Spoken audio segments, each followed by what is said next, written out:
Bismillahirrahmanirrahim. I am Dr. Naila Khalid. Here I will present separation techniques. Dear students, separation techniques basically these are those techniques which we use in our laboratory, in our lab to separate two different substances. दो different substances को separate करने के लिए हम जो techniques use करते हैं उन्हें हम separation techniques कह सकते हैं। वो सब्सटेंसेस जो हैं वो दो लिक्विड्स भी हो सकते हैं, दो सॉलिड्स भी हो सकते हैं, लिक्विड और सॉलिड भी हो सकते हैं। तो हर एक केस में आप डिफरेंट सेपरेशन प्रोसेस जो है वो यूज करते हैं और उसके लिए आप मेथडोलॉजी या तरीक़ेकार को जो अपनाते हैं वो उसकी नेचर को देखते हुए अपनाते हैं। बेसिकली ये सेपरेशन का मकसद जो है वो हमें ये भी होता है कि हम कंपाउंड को कंपोनेंट को प्यूरिफाई करना हो। तो हम बहुत सारी ऐसी सेपरेशन टेक्निक्स हैं जो हम यूज़ करते हैं, लेकिन ये डिपेंड करता है कि हम कौन से सब्सटेंसेस को, लिक्विड्स को, सॉलिड्स को सेपरेट कर रहे हैं और किन सर्कमस्टेंसेस में हम उनको सेपरेट करना चाहते हैं। सबसे पहले मैं ये कहना चाहूँगी कि सेपरेशन टेक्निक्स की ज़रूरत क्या है? यानी इसकी हमें क्या ज़रूरत महसूस हुई? सबसे पहले ये बात है कि हम इसलिए करते हैं ताकि हम मिक्सचर में मौजूद सब्सटेंसेस को आइडेंटिफ़ाई कर सकें। पहला मकसद हम उनको आइडेंटिफ़ाई कर सकें, ताकि हम सेपरेट करने के बाद ही उनको आइडेंटिफ़ाई कर सकते हैं।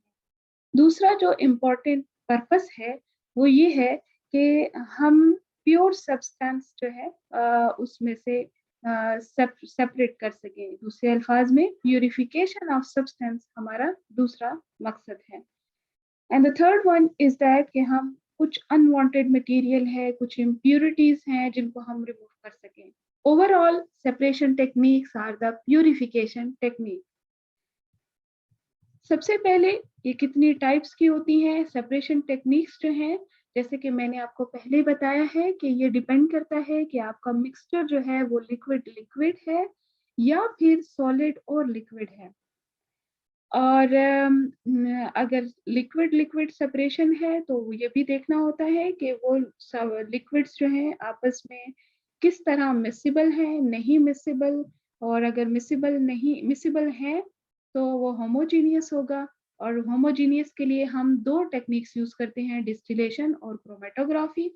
और अगर वो दोनों एक दूसरे के अंदर मिसिबल नहीं है यानी मिक्स नहीं होते तो हम उसको सेपरेटिंग फनल के जरिए, एक्सट्रैक्टिंग फनल के जरिए सेपरेट करते हैं। जबकि सॉलिड और लिक्विड को जो सेपरेशन है उसके लिए भी हम ये टेक्निक्स यूज करते हैं, जैसे हम एवोपोरेशन के यूज कर सकते हैं, डिस्टिलेशन और सेंट्रीफ्यूगेशन। अगर हमारा जो सॉल्यूशन है वो बिल्कुल क्लियर है तो हम ये तीन टेक्निक्स यूज कर सकते हैं।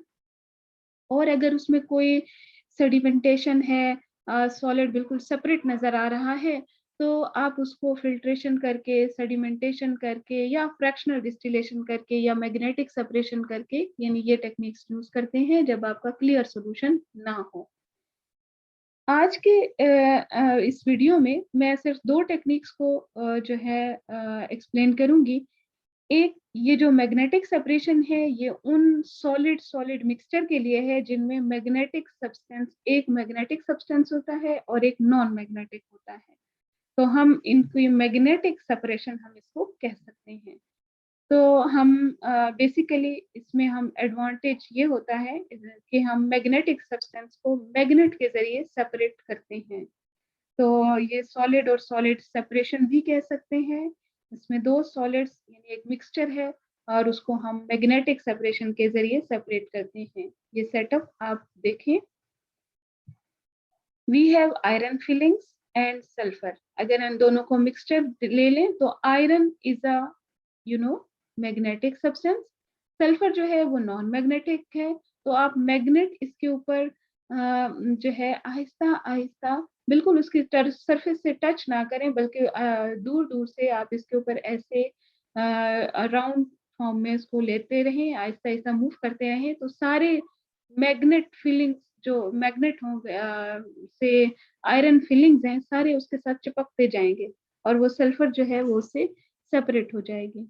यही प्रोसेस हम ये तो लैब में आप कर सकते हैं, यही प्रोसेस हम यूज़ करते हैं मैग्नेटिक सेपरेशन का। आप देखिए एक इंडस्ट्रियली हम हमारे पास कुछ ऐसे मटेरियल होते हैं जिसके अंदर आयरन फिलिंग्स मौजूद होती हैं या मैग्नेटिक सब्सटेंसेस मौजूद होते हैं। तो हम क्या करते हैं, ये एक इलेक्ट्रोमैग्नेट जो कि रिवॉल्विंग होता है यानी घूम रहा होता है इस तरह पंखे की तरह, और ये इसमें हम यूज़ करते हैं। यहाँ से ये ओर के पार्टिकल यानी ये सैंपल हमने कहीं भी किसी भी रॉक से लिया और वहाँ से हम उसकी सेपरेशन करना चाहते हैं मैग्नेटिक और नॉन मैग्नेटिक सब्सटेंसेस को, तो हम इससे इसको पास करते हैं। जितने भी मैग्नेटिक सब्सटेंसेस होते हैं वो इसके साथ-साथ घूमते हुए ये पहले चिपक जाते हैं, फिर रिवॉल्व करते हुए एक साइड पे गिरते हैं और नॉन मैग्नेटिक साइड जो है वो चूँकि चिपकते नहीं हैं तो वो उससे सेपरेट हो जाते हैं। इस तरह ये हम सॉलिड सॉलिड की एक्सट्रैक्शन या सेपरेशन जो है वो कर सकते हैं। दूसरा है कि अगर हमारे पास लिक्विड और लिक्विड हो तो लिक्विड और लिक्विड की सेपरेशन भी आप कर सकते हैं, या अगर आपके पास कोई ऐसा रिएक्शन मिक्सचर है जिसमें पानी भी है और ऑर्गेनिक कंपाउंड भी है, जैसे कि आप इस एक्सट्रैक्टिंग फनल में आप देख सकते हैं। तो आप क्या करते हैं, इसमें कोई ऑर्गेनिक सॉल्वेंट डालते हैं जो कि पानी में सॉल्युबल ना हो, जैसे कि ईथर। आप जानते हैं ईथर में हाइड्रोजन बॉन्डिंग नहीं होती, वाटर के साथ मिसिबल नहीं होता। तो ईथर को जब आप इसके साथ ट्रीट करते हैं तो जितना भी ईथर है ये एक अपर लेयर बनाएगा, because ether is less dense, तो ये अपर लेयर बनाएगा और वाटर की यानी एक्वस लेयर नीचे होगी। और अगर कोई ऑर्गेनिक कंपाउंड इसमें मौजूद था वो भी ईथर में डिसॉल्व होके ऊपर चला जाता है। फिर आप इस नॉब को ओपन करके आप देखें, आप इसको सेपरेट कर सकते हैं। ये देखें, आप इसको इस तरह सेपरेट कर सकते हैं 2 कोनिकल फ्लास्क में। ये एक्वस लेयर में ऑर्गेनिक कंपाउंड नहीं रहा बल्कि अब ईथर में आ चुका है। आप इस प्रोसेस को दोबारा रिपीट करते हैं, यानी इसी को इसमें दोबारा पानी डालते हैं और इसको दोबारा सेपरेट करते हैं ताकि अगर कोई भी कंपाउंड इम्प्योरिटी अगर मज़ीद है तो वो भी रिमूव हो जाए। अब ये जो ईथर का एक्सट्रैक्ट है ये 3 दफ़ा आपने इस तरह किया और उसके बाद ये जो लास्ट में आपके पास ईथर का एक्सट्रैक्ट आया है, आप क्या करते हैं, आप सिंपली इसको हीट करते हैं या रोटावेप करते हैं, यानी ईथर को रिमूव करने के लिए आप इसको एवापोरेट कर सकते हैं।